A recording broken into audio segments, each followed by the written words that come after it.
मैं उत्तू प्रोग्राम किया, मैं कौमी तराने ताई कापी गा छोड़ी।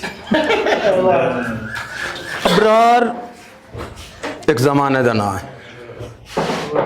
उसले अरूजा रियाज यासीन दा, ताज साहब दा, हाशमी साहबान शाह जीवन दे मेले ते भाई तालिब दे अगू कापी रखी गई। तो भाई तालिब भाई वेखे अल्लाह जन्नत जा नसीब करे दोवां। भाई तालिब दा भी शायर ही ने भाई। मैं वो कापी वेखी ना तो विचू मैंने शायरी नजर आई। मैं उत्तू प्रोग्राम किया, मैं कौमी तराने ताई कापी गा छोड़ी। ਉਹਦਾ एक दिलचस्प वाकया है, 15 राती इत्थे मेरे को रहा है, इत्थे डेरा हुंदा जिथे हुण बैठे मेरे नाल प्रोग्रामां ते ही वग जावे। 15 राती इत्थे रहा, 16वीं दीवार साजरे उठ के वग गया। इहो टाइम है इत्थे बाहर मंजियां ते असीं गर्मी दे दिहाड़े नूं तां मंजियां कड्डी बैठे आं ते इदू थल्ला मुड़ लाए पिया।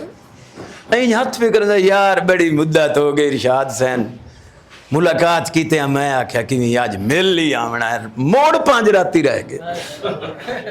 ये मुहब्बत आ उस बंदे दी मेरे नाल।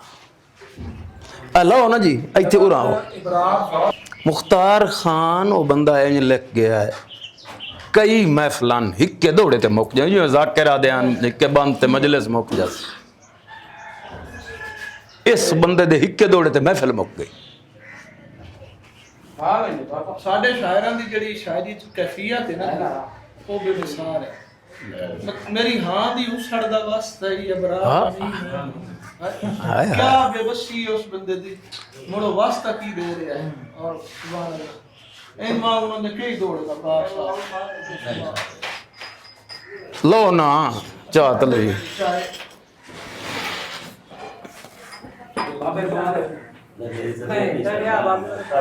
ले ना यार, ले ला सेब तो ले ला।